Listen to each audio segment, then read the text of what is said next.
আমাকে দেখে অবাক হওনি? হয়েছি, তবে তোমাকে দেখে নয়, তোমার লম্বা চুলগুলো দেখে। আসলে ওর লম্বা চুলই পছন্দ, তাই এখন আর আগের মতো 3 মাস পর পর নতুন নতুন হেয়ার কাট করি না। আচ্ছা, ভালো তো। তারপর বলো, কেমন আছো? যেরকম থাকার কথা কখনো কল্পনাও করতে পারিনি সেরকমই আছি। বাবার কথা মতো বিয়েতে রাজি হয়ে যাওয়ার পর মনে মনে খুব ভয় পাচ্ছিলাম। মনে হচ্ছিল আমি সুখী হতে পারবো না, তোমাকে ছাড়া ভালো থাকতে পারবো না। কিন্তু বিয়ের পর আর এক মুহূর্তের জন্য এমন ভয় বা শঙ্কা কাজ করেনি। কপাল গুণে অনেক ভালো একজন মানুষ পেয়েছি। তার কথা বলতে গেলে সময় ফুরিয়ে যাবে, কিন্তু কথা ফুরাবে না, বুঝলে? কি হলো, এভাবে কি দেখছো? দেখছি তোমার সরলতাকে।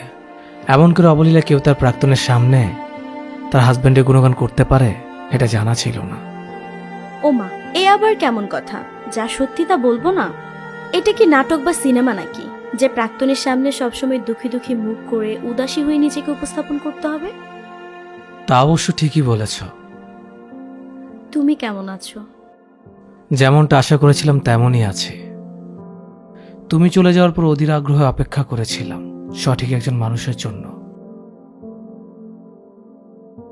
যে আমাকে তোমার দেওয়া দুঃখগুলো ভুলিয়ে দেবে, আমার সব দুর্বলতাকে মেনে নিয়ে আমাকে শক্ত হাতে সামনে নেবে, আর আমাকে তোমার থেকে অনেক বেশি ভালোবাসবে।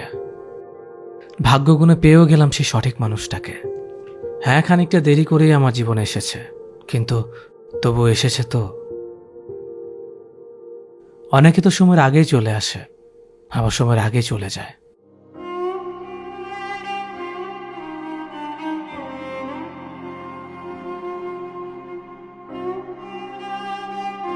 তা এখানে কেন এসেছিল? কোনো দরকারে নাকি এমনি?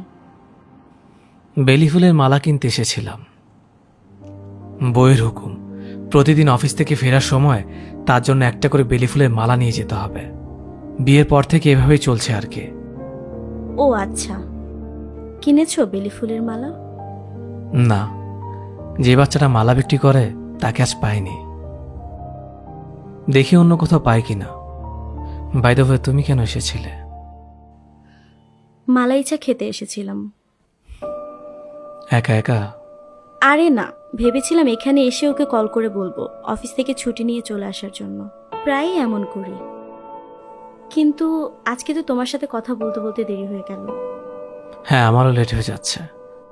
অফিস থেকে তাড়াতাড়ি বের হয়েছিলাম যাতে জলদি বাড়ি ফিরতে পারি। তার হলো কই। আরো দেরি করলে জ্যামে পড়তে হবে নিশ্চিত। যেতে হবে আমার। হুম।